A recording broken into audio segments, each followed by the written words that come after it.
मैं वाम ता हाइसे के बा वीडियो से हमता शेयर तो बियो बा अखोई जीरी हाइबा डिस्ट्रिक्ट से असम दा तिलन ग से हाइब्रा थुपसल से हाइब्रा जीरी थुपसन नबो होनरक पदा जाम सिंगन ngai ओइबा ऑफिसर कया की खुद यावरब्रा नत्रगा एआर की खुद यावरब्रा मरा मदुना जीरी अमा कन्नबो होनबा मतमदा तसेंग ना मनुंग कासिन कोया योंग संगबा ऑफिसर मतौ ताय बसे आई हाइजेगे मरा मदुना जीरी दा ओसी बोतोंबी गुमा थोना फबा आई मीना सूरबनी माना मफम संग खोपद मीनुबा मयाम अमा जीरी की प्रजा मयाम अमा यावरी बनिको अदुदुना जीरी दा अथुबा मतमदा ओसी बोतोंबी थंबीदुना जीरी मपांगन हेना कंगलनबा यिगनबना लाक्सा खुदुम सलैबसे सलंदनबा अखोई होनमिना साबसे आई हाइजेगे अदुगा अखोई की एनी इशू लाको मतमदा एमएलए मयुम थोमजलगा मखोगी बासन दो तौरगना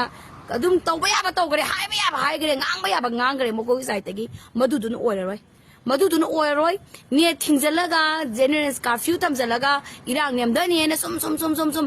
सेम चैप्टर तौरगा लाइबसे सुम सिदा मिकअप थोक दबा तारगदी लुप सिंसे लिंजेन माना होद्रबा अमदी loop सिंसे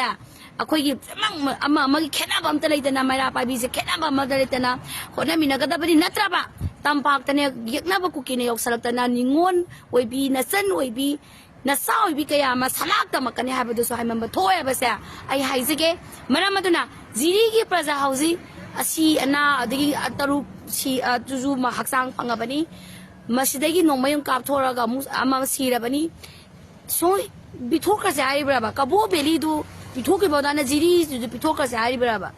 Assam the तिलंगा जाइब्राबा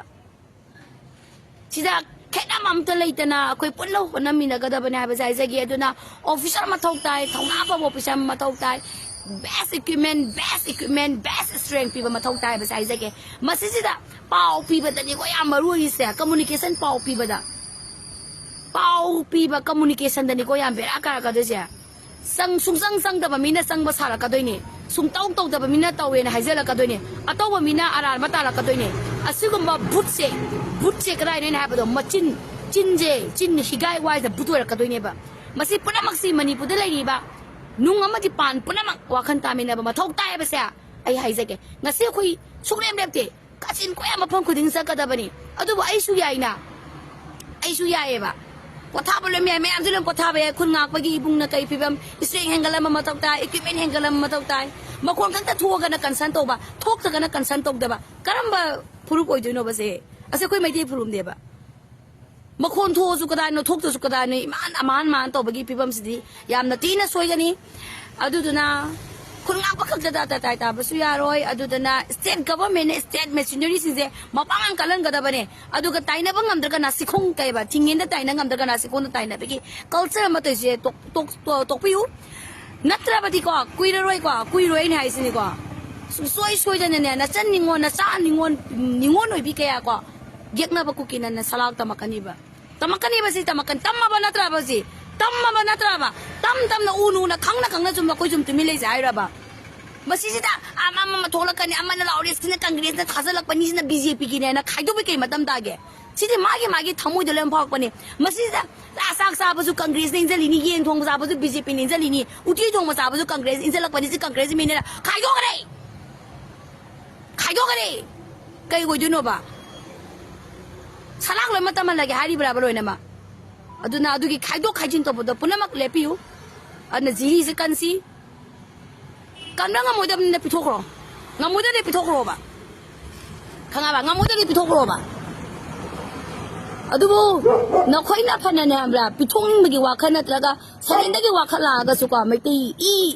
amatana ya kadaba nate maram da do dai ga ne nuina ngamoro ni prajada sinaro do dai hauji mo ai gi lup man khaido ga dikana adum akoi se imphang west ta thoba ni kuki je sanga kra bane ba imphang west ta payengi da sabang lam na makine ba email me thomje laga mogi basan da ni tauri bani du mogi dialog ma lei ai ne pham ta do ga mani pu je santi oi ni ta di tha do ge na o moi khang ne ba khutat ta lo shalwa ba se moi khang bu gi na jo du yan na pong na ngang ni ba da ꯑꯣ ꯊꯥꯗꯣꯛꯄꯤꯔꯣ ꯂꯣꯏꯅꯃꯛ ꯕꯤꯖꯦꯄꯤꯒꯤ MLA ꯂꯣꯏꯅꯃꯛ ꯊꯥꯗꯣꯛꯄꯤꯔꯣ ꯀꯪꯒ꯭ꯔꯦꯁꯀꯤ MLA ꯂꯣꯏꯅꯃꯛ ꯊꯥꯗꯣꯛꯄꯤꯔꯣ ꯃꯅꯤꯄꯨꯔꯗ ꯃꯩꯇꯩ ꯐꯨꯔꯨꯞ ꯑꯃꯠꯇꯅ national party ꯑꯃꯠꯇ ꯑꯩꯈꯣꯏ ꯂꯣꯏꯅ ꯕꯣꯏꯀꯣꯠ ꯇꯧꯁꯤꯅꯦ ꯁ꯭ꯇꯦꯠ ꯕꯣꯏꯀꯣꯠ ꯇꯧꯁꯤ ꯁꯦꯟꯇ꯭ꯔꯦꯜ ꯒꯚꯔꯟꯃꯦꯟ ꯕꯣꯏꯀꯣꯠ ꯇꯧꯁꯤ ꯁ꯭ꯇꯦꯠ ꯒꯚꯔꯟꯃꯦꯟ ꯕꯣꯏꯀꯣꯠ ꯇꯧꯁꯤ ꯅꯦꯁꯅꯦꯜ ꯄꯥꯔꯇꯤ ꯕꯣꯏꯀꯣꯠ ꯇꯧꯁꯤ ꯏꯟꯗꯤꯌꯥ ꯅꯤꯛꯇꯕ꯭ꯔꯥ ꯌꯦꯡꯁꯦꯕ ꯏꯟꯗꯤꯌꯥ ꯅꯤꯛꯇꯕ꯭ꯔꯥ ꯌꯦꯡꯁꯦ ꯍꯥꯏꯕꯅꯤꯗ ꯑꯗꯨꯗꯤ ꯅꯊꯧꯅꯥꯗꯤ ꯂꯩꯇꯦ ꯆꯞ ꯃꯥꯟꯅ ꯇꯧꯒꯗꯕꯅꯦ ꯕꯤꯖꯦꯄꯤꯁꯨ ꯀꯪꯒ꯭ꯔꯦꯁꯁꯨ ꯂꯣꯏꯅꯃꯛ ꯅꯦꯁꯅꯦꯜ ꯄꯥꯔꯇꯤ NPP ꯑꯣꯏꯒ ꯂꯣꯏꯅ ꯕꯣꯏꯀꯣꯠ ꯇꯧꯒꯗꯕꯅꯦ ꯁ꯭ꯇꯦꯠ ꯑꯃꯗꯤ ꯁꯦꯟꯇ꯭ꯔꯦꯜ ꯒꯚꯔꯟꯃꯦꯟ ꯂꯣꯏꯅ ꯕꯣꯏꯀꯣꯠ ꯇꯧꯒꯗꯕꯅꯦ ꯗꯨ ꯑꯣꯔ ꯗꯥꯏ ꯇꯧꯒꯗꯕ ꯐꯤꯕꯝꯅꯦ नत्रगा पिथोके हाब्राबा लोइने पिथोकरगे हाब्राबा लोइने पिथोकरगे हाब्राबा खुंगा पकक ताइना बा ताइ तौबा रे खुंगा पासी आम प्रोसेस पे पेपर कुकी इतिहास पा लेगेरा इंडिया का एग्रीमेंट लोइनेगेरा मोइदी कुमदरगा मी क्या कुंबी हक्ता किने कावरब्रो थायिंग दो कावरब्रो मिसन बजा मो किने तो हार के बदो मकोइदी एग्रीमेंट लेने मोइ मवालो दे मोइदा लॉलेस ने अखोगी खुंगा पकक तदनी आसपास या फजना 1% फाव मिस तौदने अप्लाई तौरकदो जे कंगा बा RR से